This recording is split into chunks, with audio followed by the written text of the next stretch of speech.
Hello, hardheads. Welcome back to Hardcover Hooligans. And I'm Danilo, and I am joined, as always, by Mac. And Mac, I have a question for you. Go for it.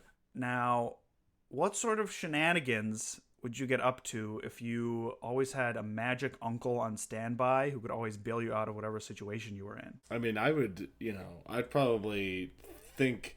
If I lived in a world where I could be magically tricked into thinking something is true, I tell you, at least I think I'd be a little more careful than the main character of this book is.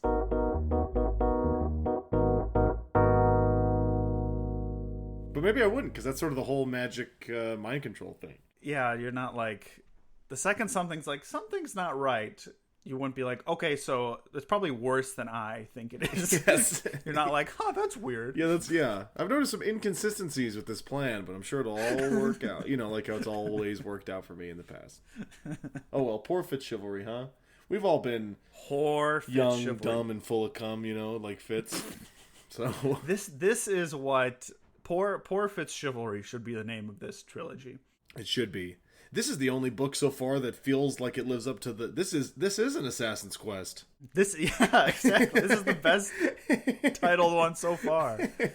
He is an assassin, and he is on a quest. He's, moving. He's by himself. There's, little episodes in his quest. Yeah. It's like this figure one out where is to sleep. And I don't it's mean a real this, novel. Yeah, I know. That's what I was going to say. I don't mean this derogatorily, but this is like a real book this time. I know. It's like there's stuff going on. There's a lot of stuff going on, so...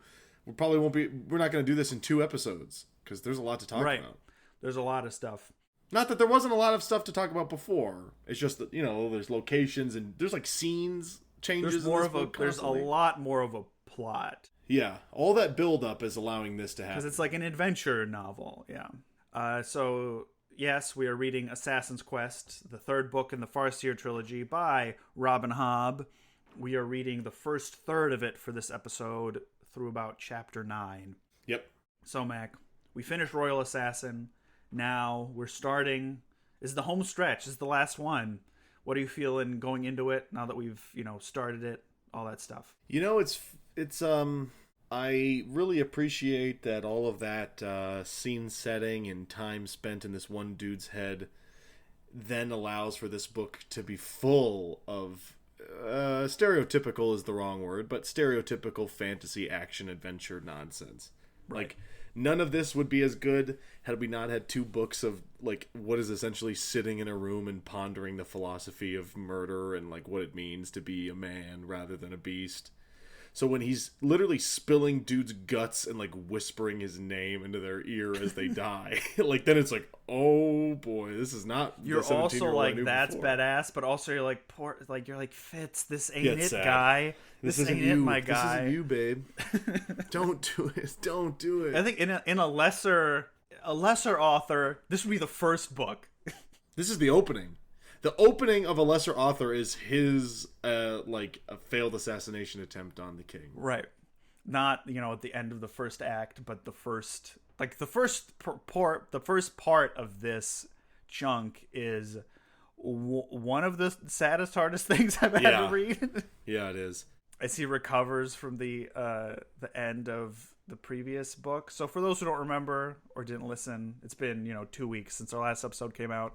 At the end of the last book, Fitz died. His body died, but his mind and soul was carried into Night Eyes, his bonded wolf companion. And so Burrick, his sort of father figure, and Shade, the old assassin, were able to put Fitz's soul back into his body. And he's alive, but he's not... Yeah, he's a little different. He's a little different. He's not all there yet. And so the first part of this book is him recovering from coming back to life, which I think is... I love authors who do resurrection super well, where it's not... It's not like one, a D&D it's earned. spell. Right. 2, it's a painful, horrible, harrowing experience that leaves you forever scarred and changed. And there's an open question of whether it is good that he came back or not. I love when authors do that, not just kill a character for shock value and then bring him back because the story can't happen without him. Yeah. like comic books do that shit all the time, where it's just like, actually they're back, like a different dimension opened up, they're fine, they're back, it doesn't matter. No, this is a little different. This is fucked up, man. This is harrowing stuff. Can you imagine being a wolf, dude, and you're a human being now? You're like a little boy who died, but now you're alive, and you're like, but I still being a wolf was kind of fucking. Be a wolf. Being a wolf was awesome. So, Mac, do you want to sort of explain where Fitz is? Yeah. So he's not dead, as we've said, because his mind was stored in Night Eyes, but now he's like, the book opens and it's like he's sort of like a wolf in a man's body now. He's like he doesn't like eat food that Burke makes him with a fork and like knife. He like eats it right out of the bowl, like just with his mouth. But Burke is like training him like an animal, so he gets like hit and stuff when he does wrong stuff, and he gets rewarded when things go right. And that goes on for a while until Prince Verity starts like getting through to him through use of the skill, and Fitz's like mind starts coming back, because also part of it is he doesn't want to remember, because he's sort of left with this. He's also super traumatized. Yeah, super traumatized by his time in Verity's dungeon. Or not Verity's dungeon. Oh, I guess it technically is, but King Regal's dungeon. And so he doesn't want to return to like his human body and his human brain, because all that trauma is going to come flooding back. But he also, like, Verity is trying to get him through the skill to communicate that Verity's still alive. And there's this moment where he says Verity's alive, and then Fitz like runs away and is gone for some days, being a wolf boy. And he comes back to the house, and he's like made a decision, and he's like, I'm gonna be a wolf boy. I'm gonna stay as a wolf. And he goes in to the house, and he's like, I'm normal Fitz again. And also, fuck you guys. And he like goes off on Burke and Jade for, you know, everything that we've talked about in the podcast. Super mean. Yeah, he's mean, but I don't really know if any of it's not warranted. Yeah. It's all been a long time coming. Going back a little bit, like him recovering from being a wolf, it's like Burke like forces him to use a cup and to like chew slowly, and to like, okay, we're gonna like mend some leather work so that you know. And he like remembers how to, like his like muscles know how to do it, but like he doesn't know. He like can't conceptualize like why he does it, and then sometimes like Burke like rewards him, like, okay, go play with your wolf, go like eat some raw meat or whatever. Yeah. But yeah, Fitz eventually like comes back to, and is very angry with the people in his life, but they're also very happy that like he's back and a person, because they also didn't know if like he'd ever be like a human again. Because in the story, Burke got the idea to do the thing he did to Fitz because there's like a children's fable about it. Yeah. And in the tall tale, the girl is never the same again when it happens. And so there's this definite worry. Burke is a little bit more confident about it than Shade. But Shade is like, this is it. We should never have done this. He's like a wolf man now. This is really bad.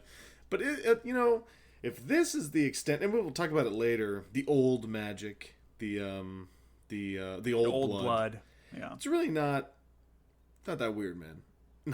Not that it's really not that weird. It's only weird because he died and his brain was in a wolf's body for real this time. Like, I think people need to get over themselves, especially Hands. Fuck you, Hands, you bitch. Yeah, it's very. I don't remember what I was going to say. I don't know either. I skilled it out of you, didn't I? I want to find the scene where he's like goes after them. Like, what does he say when he just like, fuck you for like letting that happen to me, and fuck you for everything in my life, and like I never want to come back, and like there's nothing left for me now because like Molly left him in the last book, and like all his friends think he's dead. Like Lady Patience thinks he's dead, and he can't really just go back and be like, hey guys, just kidding, because like Regal's the king now, and he's gonna also even if he did, like they think that the beast magic is like a fucked up, like terrible thing. So even if he does come back and he's like, I'm alive, it's like, yeah, but you're alive because you did this fucked up magic we're all scared of. So we're not gonna fuck with you. You know, it's really sad. He's got the shortest end of the shortest stick all around. Like, he starts liking brandy again. But Shade comes back and is like super happy to see him, and Oh yeah, which is nice. Fitz is like For a the end. second. I mean, the end of the first chapter is heartbreaking. He's like, oh, I thought we lost you. I thought we'd done something worse than let you die. And he was so happy and hugs Fitz. And Fitz is like, I did not tell him that they had done something worse than just let me die. Which is like, oh. Yeah, I can't imagine. Like, that would... it is really... It's abhorrent what this little bastard goes through. Oh, we find out that Burrick has the wit. Oh, yeah, confirmed. Because he, like, talks to Night Eyes. We also knew that was true. And he, like, talks about how the horrible experience he had. Like, he bonded with all these different animals and they die and he'd be, like, left a mess. And that's why he's, like, an alcoholic.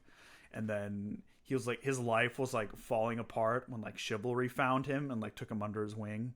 Yeah, and he was, like, fighting all the guards. And Burrick, like, when Fitz blows up at Burrick and Shade leave, and they're like, we don't fuck with you anymore, man. We're not, fine, if you want to, like, be on your own, you can be on your own. So they leave, but then Burrick comes back later that night to go to sleep, and as they're drifting off to sleep, Burrick tells Fitz all about this, and about how he was a boy for the long, like, there's this thing, it's like positive masculinity, it keeps happening. It's like, the difference between being a boy and the difference between being a man, and not like a man isn't like a tough macho man, but in just being, like, willing to take responsibility for the actions in your own life, because Fitz is always blaming it on other people, and he's not recognizing his role. Like, he is mad that he lost Molly because in Fitz's mind he wasn't allowed to be honest with her because it was the king, so it must be the king's fault, when it's really, at the end of the day, it's Fitz's fault. It's his life. He can do whatever he wants with well, and it's the classic, like, may not be his fault, but it's his responsibility. It's like that. Like, he still has to deal with it. Like, yeah, he has the shortest end of the shortest stick, but like that's your lot, bro. He's still it sucks, and like, yeah, I get when you're angry about it, but there's not really much he can do about it. Yeah, he tries to do stuff. It's almost like, what do you do? Like, how do you deal with fate? Yeah, or like the lot that's been dealt to you, because a lot of what Fitz does is just sort of like act out. He's like, okay, this thing I'm gonna do, and I'm doing it for me, unlike all this other stuff that I've been doing for everyone else. I'm gonna do it, but he's really just like being impulsive, and that's why Shade ends up leaving, because he's like, okay, you're like unteachable. We trusted you with too many plans. He's like, you're unteachable. Like, we can't. I have plans. I can't trust you to tell you, because you're going to go do something crazy and fuck it all up again like you've always done. And that is literally what he immediately sets out to do after this, is to go do something. Right. And I think Che says, like, you killed the other two skill users that killed Shrewd brutally in front of everybody. Fitz is like, but they killed Shrewd. And Che is like, but then, like, if you hadn't killed them, like, we'd have proof that, like, they did this, and, like, you just totally wasted that opportunity because you were blinded by vengeance. And also high on that. Right. Those scenes. There was a lot of things going on that night. Yeah, true. Yeah, so Burke says all this, and he's like, and I ended up becoming a man thanks to Chivalry, because, he taught me that I can't, act out and do all this stupid bullshit that you do, Fitz. And when he wakes up, Burke is getting ready to go, and they have an awkward sort of goodbye, and then they leave. Burke leaves. And Burke is like, around. Fitz, you can do whatever you want. Yep. But you gotta... I can't take care of you anymore. Yeah. It's sad. So Fitz is at home, and he's like, well, maybe I'll just hang out with my wolf for a few days. And then, like, 2 months go by, and he's been a wolf for 2 months, and he's sort of lost track of time. Yeah, he, like, goes back to the cabin, and he's like, it's all dusty. He's like, wait, how long has it been? Yeah, all his food. Like, he, like, packs a bunch of stuff, and he's like, I'm gonna hang out with Night Eyes for a night. And when he comes back, all the food is moldy, and all the leather is all fucked up, and he's like, oh boy, I've been gone for a long time. And he's like, well, at least there's no bad guys. And he literally turns around and opens the door, and a bunch of forged ones attack him. And he manages to fight them off. But now there's this new added wrinkle of fight scenes where every time Fitz is now he's really worried. It's like a book. He's got to, like, learn and get good at something again. So in this book, it's the fact that he has to relearn how to fight because he's so nervous about being hit because of his beatings. And he gets over that pretty quick. There's a moment later with Forged Ones where he sort of gets over it, but And there's also like, I mean, he wasn't really using the skill when he was fighting, but I think in one of his like exchange, like he keeps talking to Verity, or Verity keeps talking to him, or he keeps having dreams of like the Forge things, and he's called, like, they're calling it skill walking, where he's like seeing these scenes of all the red ships. Like he sees at Bairns, he sees like that girl he was like engaged to like fight off a bunch of red ship raiders because that castle's falling, and he like runs into Verity while he's in one of these dreams, and Verity's like, you shouldn't be doing this. This is really dangerous. People are gonna like find out that you're here and where you are and like come and kill you. And he's like, you're doing it. And he's like, shut up. Well, I'm Verity. Yeah. Which is fair. Yeah. Very fair. Fitz hates when Verity pulls the but I'm Prince Verity. And I'm good at card. this. But like that's the valid card. Like he's right. True. That's the card you have to play. That's the card you have to play to win the game. Unfortunately, it might be an annoying move, but it's an effective one. But yeah, Fitz kills all the Forged Ones, and he's like, okay, I gotta go. Oh, do you want to talk about why Burrick leaves and what he's gonna do? Do you remember that exchange? Oh yeah, he's like the most. It is so obvious what he's going to go do, but Fitz does not. Even when Fitz dreams and skill walks about what's happening, he's like, I don't get it. What is happening? So at the end of the last book, Molly and Burrick were like best friends because they're both like, isn't this little bastard so annoying? And like, and they both have this relationship to Lady Patience, and you fall for Burrick because he's like a crotchety old man, but he's actually really nice and cool and stuff. And so Burrick is like, I'm actually going to go leave and take care of somebody, because that's what I do. I take care of people, and you don't want me to take care of you anymore. And instantly, as I was like, oh, it's Molly. And I'm sure Fitz will figure this out. And the answer is no. He's like, I have a woman friend who lives alone who could really use someone to, like, a strong person around the house to, like, help her do chores. And Fitz is like, whatever, man. Fitz is right away. It's like, you're hanging out with chicks? It's like, no, he's not going to go have sex with he didn't just, like, have a secret lover this whole time, you moron. It's so obviously Molly. But, I get it. And then later, Fitz has a skill dream. Yeah, so he's at work. And he's like, it doesn't make any sense. He has a skill dream with Burrick, like, patching a roof. And in the dream, Burrick, like, looks down and is like, sorry, lady, I'm doing this up here. I don't care if it's dangerous. And it's like, come on, Fitz, you're so stupid. Do you think anybody read this book and was and I'm not there yet, but I assume it gets revealed at some point, and they're like, what? No way. No, I think it's very obviously the reader is one step ahead of Fitz. Yeah.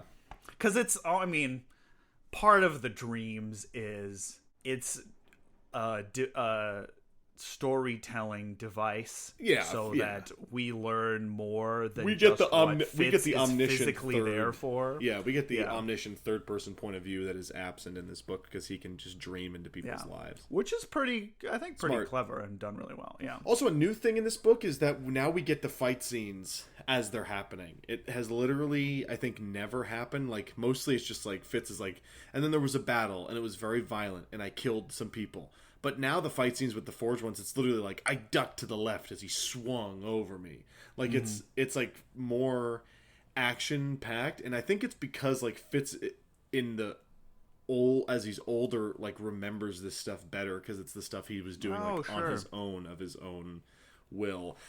And he remembers perhaps, like, being more scared now that he's, like, carrying around this trauma. So he's not... Because, like, when he's battling on the boats, he, like, thinks that's awesome, like, in the previous book. So he goes into berserker. Yeah, he goes into rage mode. So, and he's not, like, careful. So he, like, but he doesn't do that anymore. Out. He doesn't... No, he, like, is more... Yeah, so he, like, remembers the actual events. Like, later, there's a whole... Dude, it's seriously, like, the fucking... I can't believe I'm going to say this, but of books, I would say if somebody said...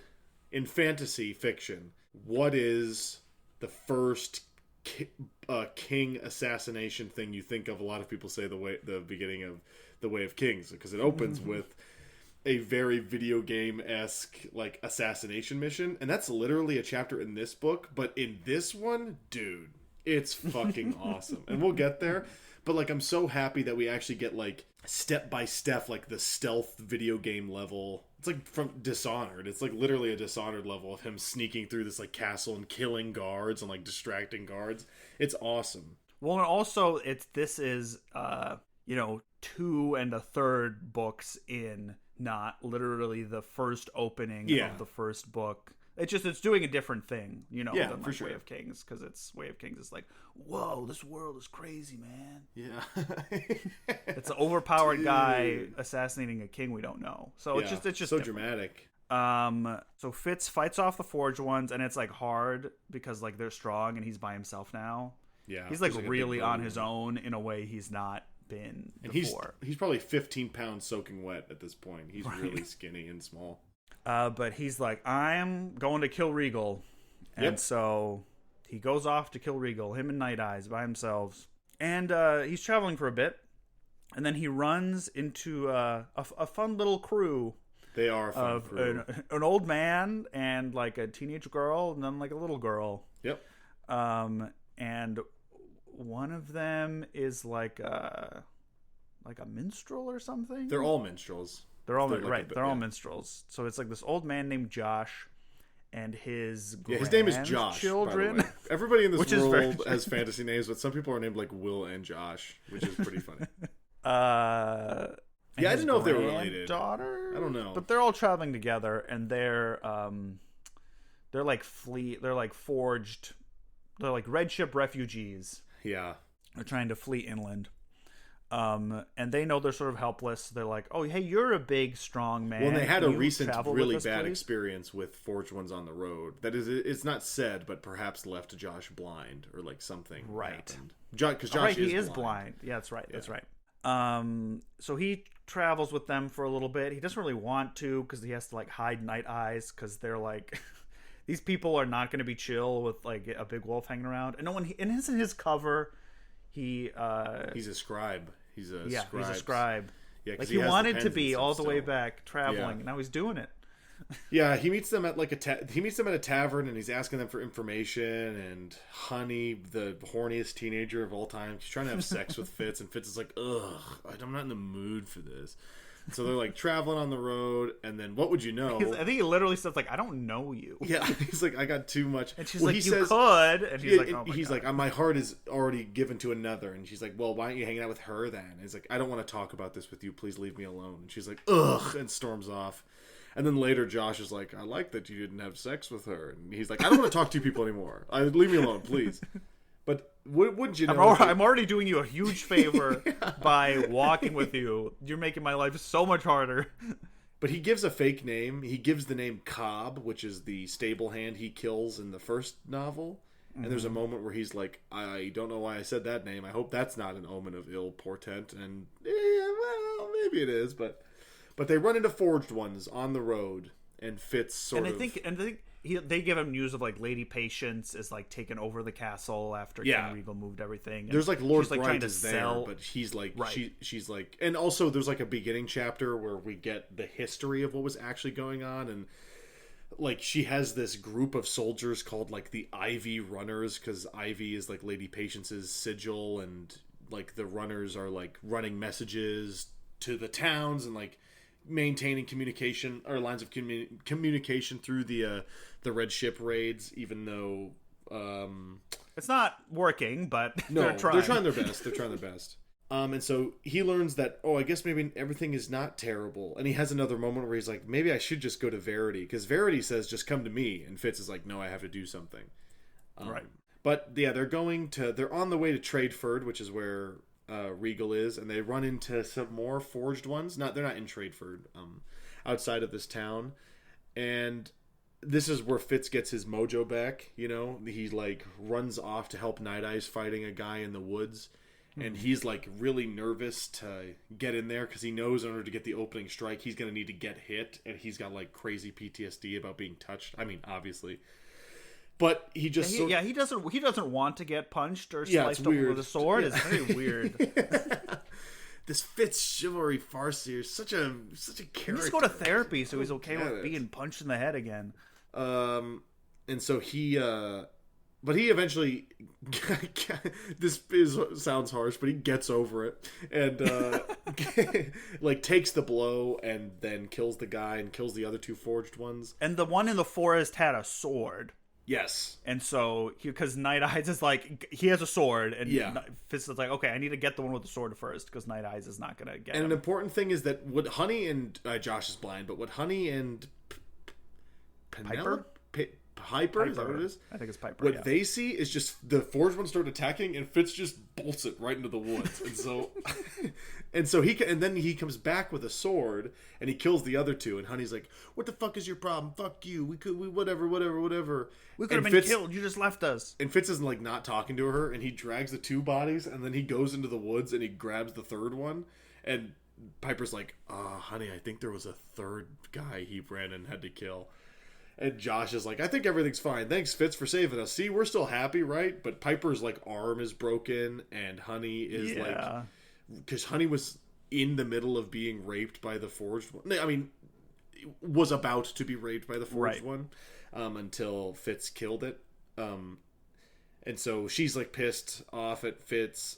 Piper is still, like, in shock by the time they reach the town. And Josh... There's this sort of, like, darkly funny moment where Josh is like... So, how about it? You want to join our merry band? And Fitz is like, you've got to be out of your mind. Like, no, I'm not. And so, he leaves. He, like, leaves the town and keeps moving and gets further into town in a market, and he meets the drunkest man of all time. Who has been harassed by some guards. Yeah. And he's, like, singing anti-King Regal songs. Yeah, he's pretty cool. Gets beat up by a bunch of guards, and Fitz starts like talking to him or something, and I don't know if it's here where he introduces himself. His name is Rolf. Yeah, Black. Like, you want to see something cool, kid? And they like go to the forest, and then there's just a bear there. Yeah, there's like, a bear. My bear. And Fitz is like, no way, you're like me. And he's like, I'm way cooler than you, but yeah, sort of. I got a bear. Yeah. And he's like, we're old blood. And Fitz is like, you mean the wit? And he's like, don't say that kind of shit, man. We're the old That's blood. what the normies call us. We're the old blood.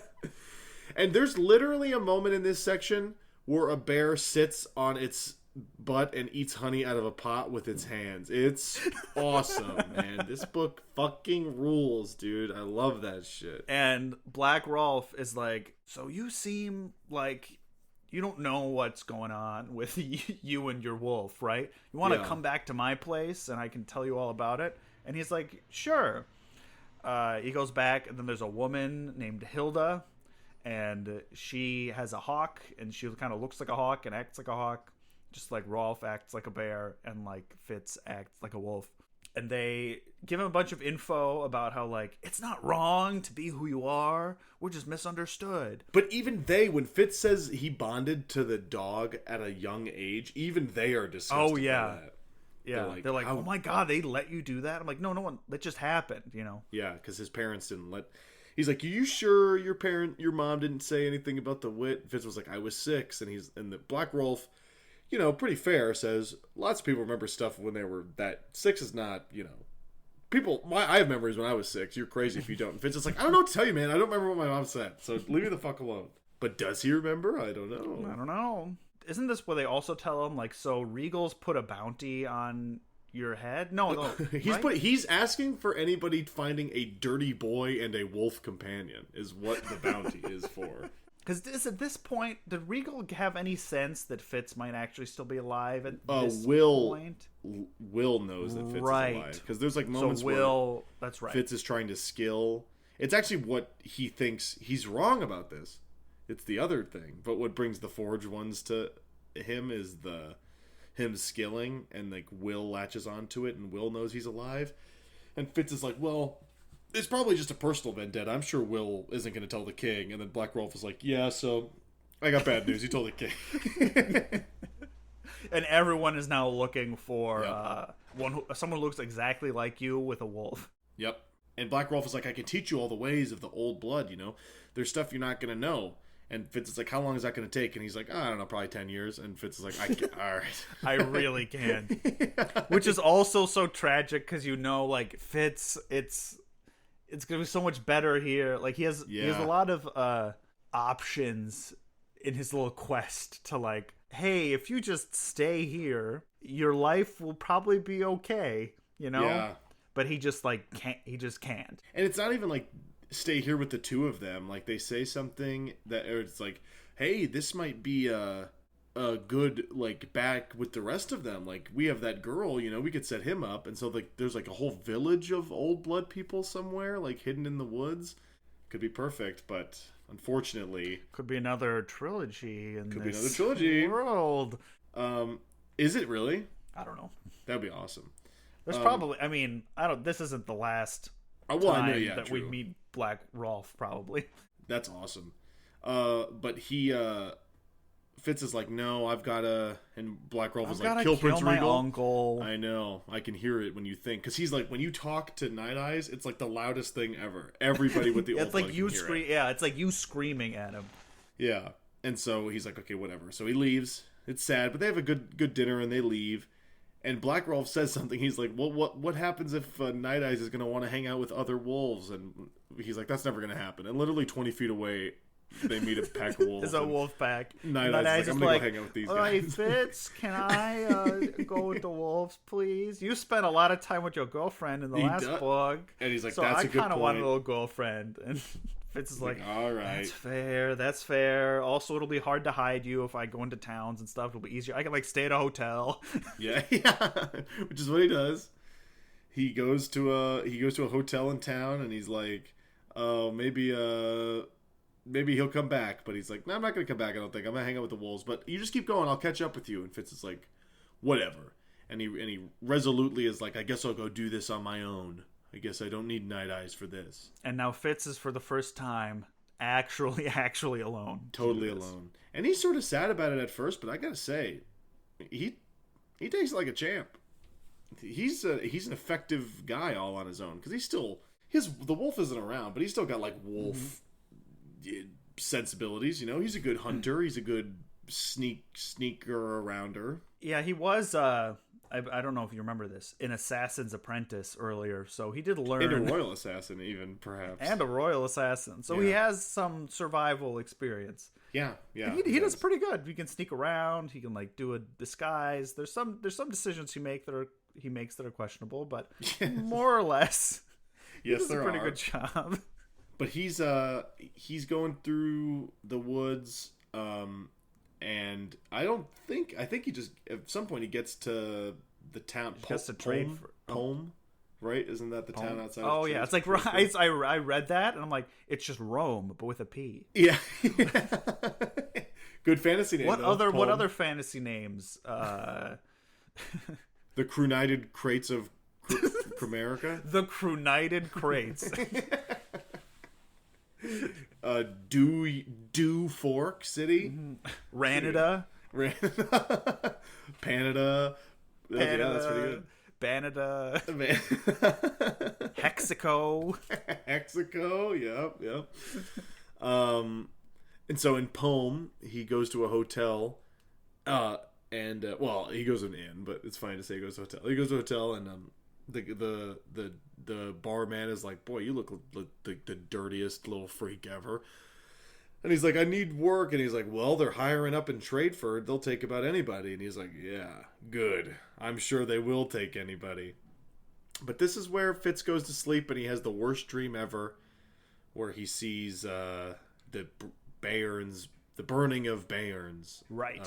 The burning of Duke Brondy's castle. And something interesting happens here that Fitz was unable to do before. So every time he goes to sleep without the wolf, it was not happening pre-wolf, but post-wolf, he, like as he has done before, he dreams and like skill walks, and he sees all the battles, like we were saying before. And it's the same thing that King Shrewd was doing, because King Shrewd told Fitz, he's like, I see it. You know, I see all my people burning. Right. And he didn't really understand what exactly that meant at the time, but now he does, because that is literally what's happening. It's like a camera swooshing. Like the first is like a little boy named Chad who gets killed by a red ship raider in a town.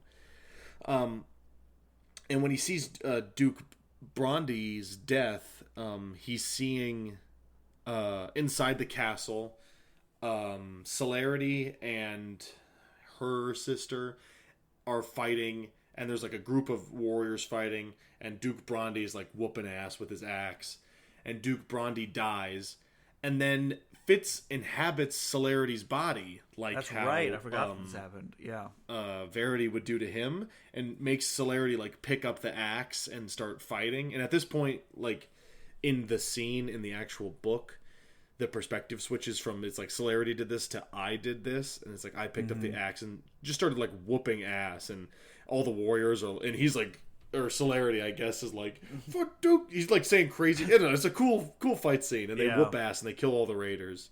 At least for then. I like this part especially because there's a pre-chapter that says that Duke Brondy was killed by the Red Ship Raiders like earlier in this book, and you're like, oh, we probably won't get to see that, but no, we do get to see it. They almost shot off his head.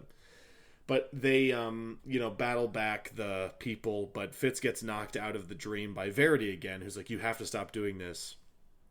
Also, because our enemies will, because he's like worried that like Will and the rest of Regal's coterie will like find him and like be able to kill him or take over his mind.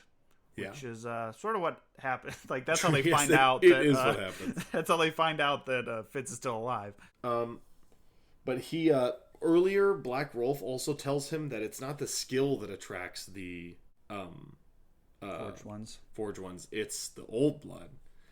And it's like, uh-oh. I thought it was the other way around. I thought it was the skill. No, it's the wit. It is the wit. Because when you do it really loud is when they come. That's why they were coming to the castle. It wasn't because Verity was skilling. It's because they got that little boy in there talking to wolves. Right. It's because they can hear him screaming. He's talking to the thing so loud. Oh, that's right. That's why he says, don't talk to it so goddamn loud. And that's all in retrospect when he joins up, Josh and Honey and Piper right to like, that's what brings them in there. And so that's also very sad. Yeah. But he remembers about Will, and he's like, oh shit, there's 3 of them. There's Will, there's Burl, and there's Concord or whatever. Concord, like the grape. They're all named after grapes. And he's like, oh yeah, I guess I'll have to kill them too.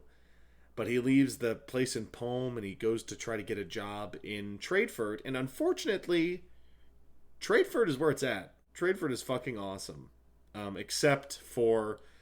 people keep talking about this thing called the King's Circle, and Fitz is like, what's that? And he surmises that it's like the Roman Colosseum. That is literally just what it is. But Prince Regal is looking to expand the King's Circle to other franchised locations around the inner duchies so that people can enjoy watching Forged Ones get torn apart and criminals eaten by hungry, mangy lions and whatever, which is fucked up. It's funny. You read that and you're like, oh, this is just like the Colosseum. And you're like, oh, wait a minute. I guess the Colosseum is fucked up too. Like, it's just like, at first I was like, yeah.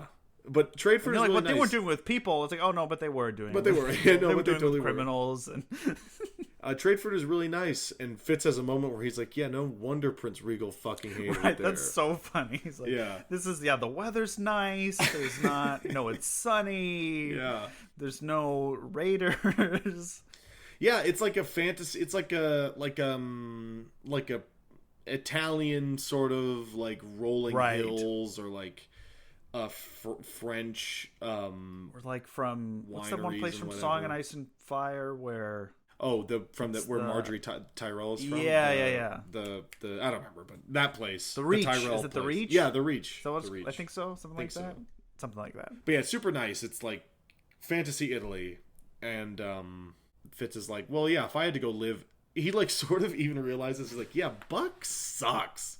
Like, it's so cold, and the only reason the only reason he loved it is because he's never been anywhere else. Yeah, and the only reason the king is there is because that's just like what they do, because they're like the Farseers. Like, it probably makes more sense for the king to be inland. Founded. And Fitz is even like, this is what a king should be doing, like living the life and like making people happy. But he's like, but he also beat the shit out of me, so I am still gonna kill him. That is still, I'm still mad at Prince Regal. I got a little bit of empathy, but going to Windy Town does not excuse you killing me. In a poem, I forgot about this. We start to get more fantasy stuff, like the Kappa Man is what the mayor of this town is called, and it's like the Kappa Man's wedding celebration. And it's just so funny because it also happens again with they like hunt an animal called a harrigar, and that's not a real animal. And it's so funny because that's not in any of the other 2 books ever, one time ever. You just assume it's just like deer and rabbits, like normal, like low fantasy, but suddenly it's like, oh, the Kappa Man's. It's also funny because like the inland duchies is where the stereotypical fantasy shit is going on. Right. It's like the outside duchies by the coast is where all the crazy raider magic white ship bullshit is going on. Right. Because if they're not affected by the white ships, Fitz does remark though, where he's like, yeah, but if Buck falls, they're just gonna sail the boats up the river and kill everybody, and they'll be fucked. Yeah. He's getting like bullied in Poem by these 2 kids who like think he's dirty, and Fitz stands up and he's like way taller and more muscly and also has a sword, and they're like, all right, hey man, we were just joking. Hey, we were kidding around. And doesn't he also like when he gets back to like civilization, he realizes like, I am really stinky. I really haven't taken a bath, because he's like wading through marshes. He's like not on the road. Yeah. He's like sleeping in mud. It's gross. And then he gets into town. They like think he's like a homeless person who's like trying they to think beg he's a for beggar. money. He's like, is there any good restaurants? He's like, we don't. Try the other side of town, sir. We don't want any trouble. And he's like, weird. I don't know why they're treating me this way. And there's like a funny moment. You look like a crazy man. Yeah, he looks like the dirtiest, craziest man of all time, and he's like, I'm trying to get a job where the king is. And they're like, okay. So is that where the king lives? Are there any secret entrances? I'm just gonna walk around, check this place out. Ultimate assassin. No wonder it doesn't fail, or it fails.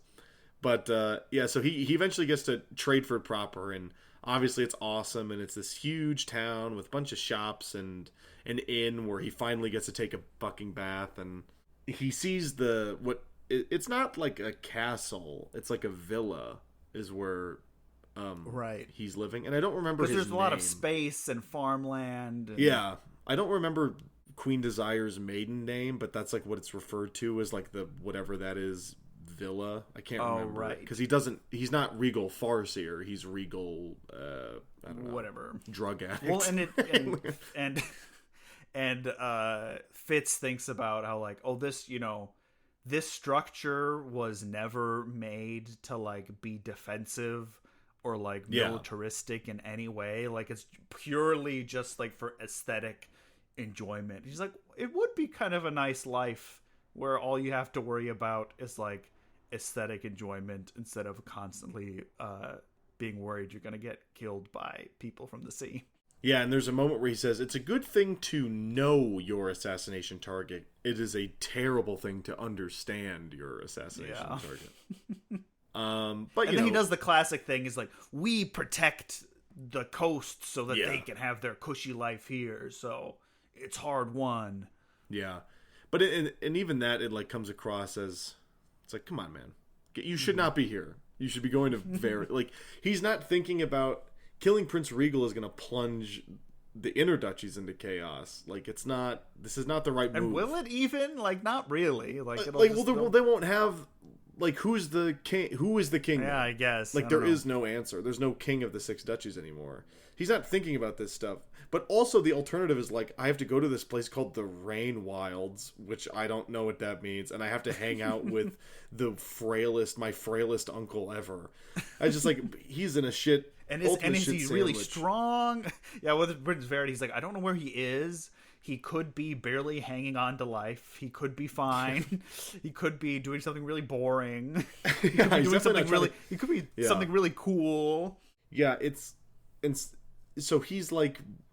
There's a funny moment where he gets escorted out of the king's garden because he talks to the guard, and he's like, "Hey, is there a king hiring for any jobs in there?" And the guard's like, "You have to get the fuck out of here." And he's like, "All right, there's a party happening. He's there's like people coming because they're like throwing some sort of party. Yeah, Regal's throwing some sort of party. Yeah, they're having what is called the Scarlet Banquet, the Scarlet Dance. There's a name for it or whatever. It doesn't matter, but and then Fitz manages to sneak into the party, and thus begins the chapter Assassinations, which is my favorite chapter in the whole series so far, at least. Probably, it's awesome. It's awesome. Yeah, super entertaining. Oh wait, hang on, Danilo. Sorry, 1 second. Sorry, my grandma's getting up there in age, so whenever she calls, I'm like, oh, is this the last one? But no, she's like, are you going to Georgia on Friday? Well, we can leave this in. This is a funny tangent.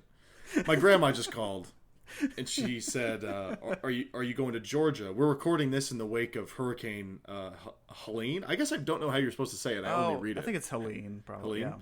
Yeah. And it's an awful hurricane, and it also affected Georgia. And I'm going to Georgia for 3 months here this week. And she says, "Do you know that 500,000 people don't have electricity?"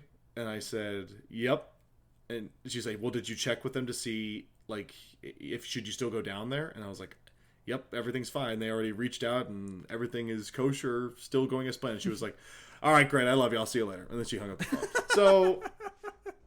So sorry, but yeah, everything's good. That's very funny. But Danilo, do you want to talk about the attempted assassination? Cool video game level? Yes, the coolest video game level of all time.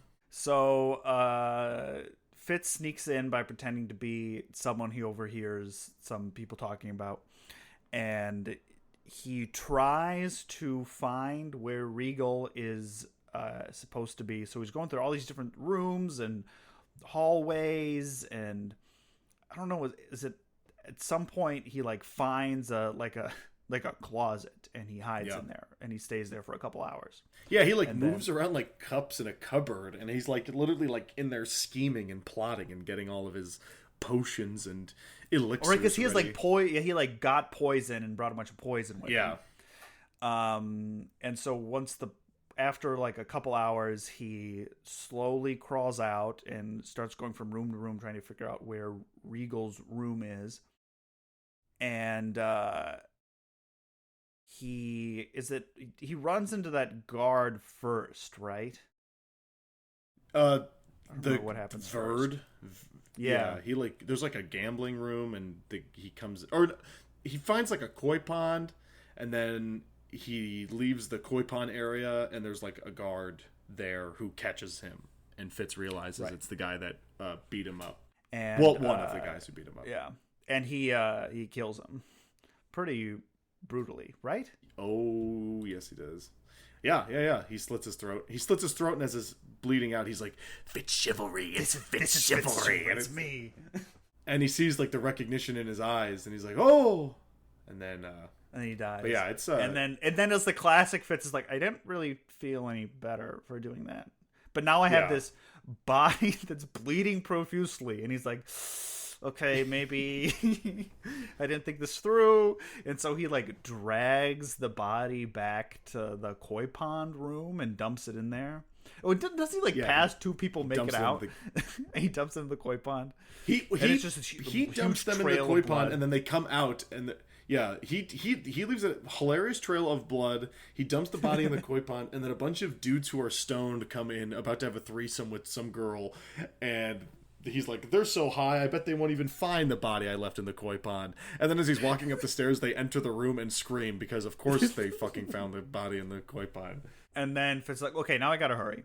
And so now I have to hurry. So he starts going from room to room, and then he finds what he thinks is Regal's chamber, and he just starts poisoning everything that he thinks Regal could touch ever, like the handle of a cup, and he goes into his closet and pours up the poison on the collar of a shirt. Yeah, it's there's literally a section where he says, "I found the shirts I thought Regal would like the most and poisoned them." It's like, okay, this is our action hero. He poisons. He's like, "I don't want to poison the pomade because I'll probably just kill the person who puts the pomade in his hair. So I'll poison his brush." And it's like, none of this is going to work. None of this is going to work at all. At least not now. And as this happens, the alarm is raised throughout the castle after the screaming stone people find the body, and everyone starts looking for him, or looking for some sort of intruder. Yep. And is this where he like feels the huge wave of fear? Yeah. He like manages to sneak into a room, and he just like curls up behind the door and like starts like freaking the fuck out. And like has a panic attack. Like he like he has to like, it's everything he can to just not like start running. He becomes inordinately scared immediately. Suspiciously scared. Right. Suspiciously scared. But that eventually passes, and I don't know if he like hears them physically like in the next room or like skill wise. He hears them outside the same door. He's like crying. Right. And was it one of the three members of the coterie are like, damn, that should have worked. Why isn't this guy like running away? Usually they run away when I do the crazy fear wave because they can't help themselves. And the other guy's like, he's gone, man. Don't even worry about that. And at this point, they don't know it's Fitz. They just think it's some crazy guy, right? Right. I mean, I guess like Will thinks it's Fitz, but they're like, no, it's not. That's stupid. He died. I don't know why you wouldn't trust the guy. Like when we meet Will a little later, he's literally like top 10 eunuch advisors to the king of all time. Like weird, like creepy guy in a hood with like an eye patch. Well, he has an eye patch, yeah. But eventually they do find that it's Fitz, and Fitz just starts running. Yeah. And he like tries to rely on the mental map that he created, and he like goes to this room and goes to that room, and he looks out the window and he's like, I'm on the second floor. I didn't think I was on the second floor. And then he goes back and he turns around and he like gets really confused, and he's like, it's really dark outside, and have I been in this room before?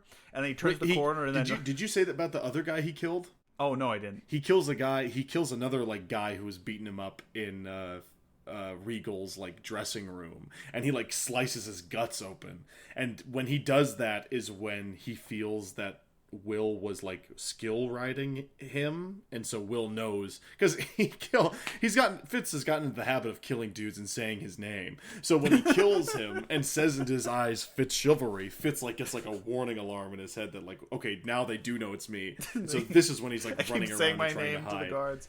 Yeah. So like you said, he's running around and trying to hide, but he's like, whoa, I'm so confused. The castle is crazy. And it didn't occur to him, perhaps because of the adrenaline. Mm-hmm. But I'm like, dude, you're getting bamboozled. You're getting mind hoodwinked right now. Yeah, you just heard them talking about a fear wave, and you're like, surely that was the only thing they could do, and they will not try anything else. I know. They just said it. They just said, we have a big bag of tricks for dealing with intruders. They would have done one thing. No, they would never do that to me again. That's absurd. They surely wouldn't do something else once they learned that I'm me. I know. They're not going to try. They're ace in the hole when they realize it's the guy they've been trying to find for a year. No. Okay. But yeah, he turns the corner and he's like, here's the exit. And it's like a dead end, and Will is standing there, and he's like, hello, Fitz chivalry. Because he enters a room and he's like, oh, this is Regal's bedroom. I'll hide. It has to be. And then he turns around and it's like the shittiest room ever. And then he turns around again and there's a bunch of guards behind him with their swords drawn. And he's like, oh, I've been had. I was seeing things. And Fitz is like, oh, so I guess I'm going to die. Yeah. I suppose I can kill myself before they kill me. And Verity's like, what's that? In his head? He was like, huh? It literally, what? that is literally what happens. It's like suicide. Yeah. You get the italicized, like whenever he's talking to him, it just says suicide, and he's like, don't worry about it. And then I'm Verity, it's because I'm trapped. This Verity's is another. Like, you didn't. Ugh. I know, he's pissed. Through this whole time, isn't Verity's like, don't stop with Regal. Come to me. There's another classic Fitz chivalry moment where he's like, I'll use my poison dagger on myself. And it's like, Fitz, you've killed 2 guys with that dagger, and you keep wiping the blood off. There's no poison on that anymore. But he, like, slices himself open, and he's like... But he thinks it's really like he's really poisoned and dying. Yeah. And so he thinks it, because he doesn't realize he wiped all the poison off. And so Will thinks it's true, too, because he believes it's, like, so true. Right. And so... this is Verity's like, don't commit suicide, I'll cast Mind Blast. And he's like, he like shouts, come to me, like come find me in the snowy mountains. And Will, like, starts, like, freaking out, and he, like, falls on the ground. And all the guards, like, collapse, too. Yeah. Like, it's this huge skill wave. And so Fitz gets up, and he's like, Fitz I guess I'll... this is my chance. Yeah. And then he runs away. He's like, I'm gonna dive through the window. I hope there's some bushes. And he dives right through, and he just, like, lands on the ground on his feet. It's like the first floor. Yeah, he jumped out a first floor window. That's how turned around he got. And so he runs to the stables, and he grabs Arrow, who is Regal's horse. And sadly, who comes out to try to stop the deranged murderer is Hands. And Fitz is like, friend from Buckkeep. Fitz is literally like, hey, Hands, if you don't let me go, they're gonna kill me again. It's just me. Yeah, they're gonna kill me again, huh? And he's like, I thought he would get a big laugh, but Hands was growing whiter and whiter. And Fitz is like, Hands, it's me. And Hands just, like, points and is like, beast magic, and runs away, which is very sad. It's very sad. And he's like, well, thank God I didn't go back to Molly, because the same thing probably would have happened. Which, maybe, I don't know. But anyway. And then Fitz starts traveling to Verity because of the failed assassination attempt. And he sort of realizes, I don't know if it's in this chapter, but it's probably in the next one. He sort of realizes that, like, that skill blast has, like, imprinted this command on his brain. Yeah, he's, like, obsessed with it. Yeah. He, like, can't, like, he's sleeping, it's always like, come to me. He, like, can't even consider, like, he wanted to, like, go to Molly, but even then he's like, I can't, because this Verity thing is just gonna keep echoing in my head. Which, good, because Fitz gets distracted so easily, he'd probably just be doing something else instead if he didn't imprint. Which is why Verity did it. He's like, oh my God, come find me. Yeah, we have to do something. We can't just... yeah. Fitz. I don't know if this is already revealed, but I think this is what Chivalry did to Galen when they were kids. I don't know if this happens later.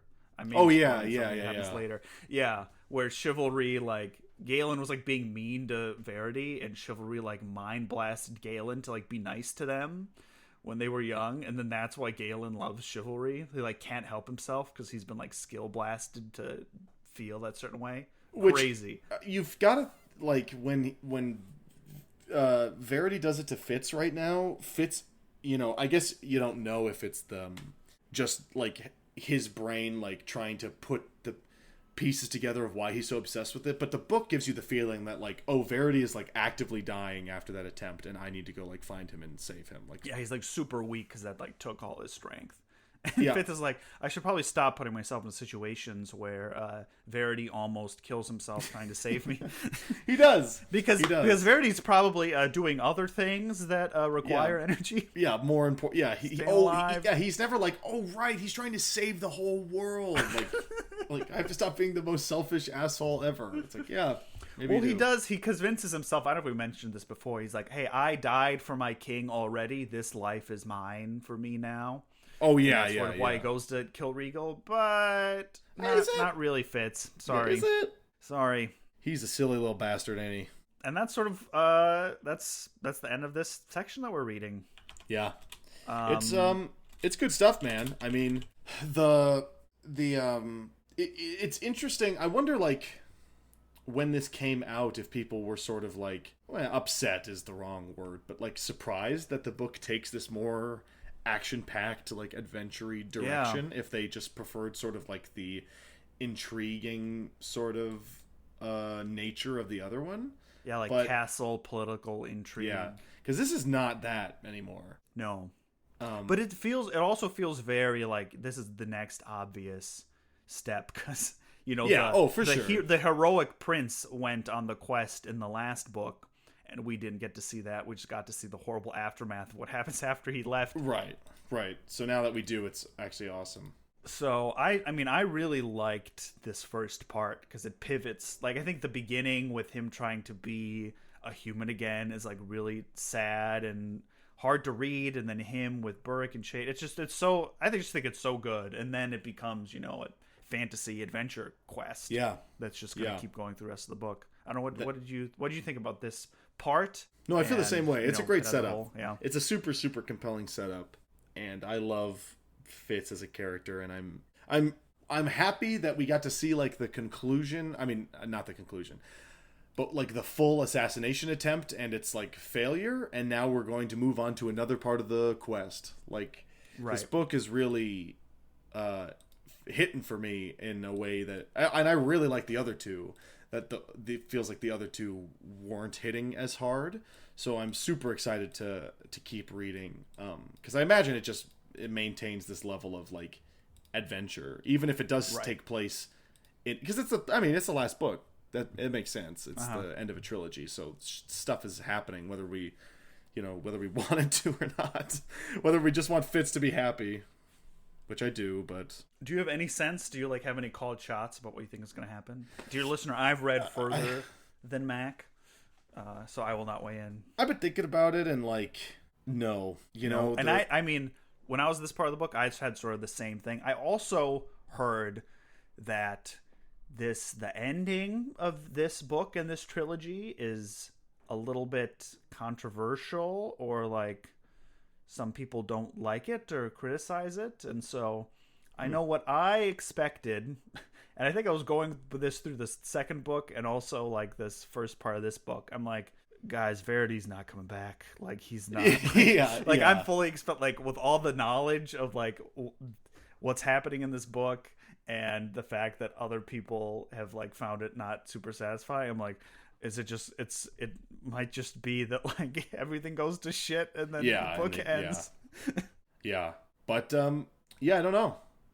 It sort of maybe strikes me as a book with a happy ending, I guess, or a bittersweet ending. Obviously we don't find out in this book, but we do know Fitz survives and is a sad old man, so I'm excited to see how he gets to that point. But it is cool that like you would think that the whole plot of this book is him getting to Regal to kill him as like revenge, and that like that is all immediately resolved in like these first like 200 pages, and he doesn't do it, and he fails, and now he really can't ignore Verity.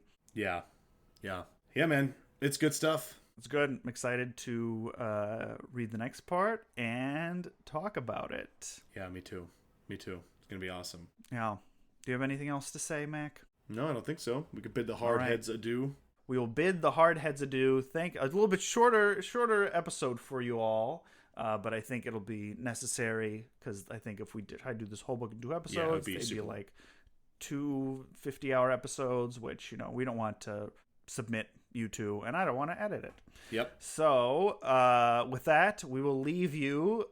If you like the show, please leave a review, 5 stars, and if it's funny, we'll read it on the air.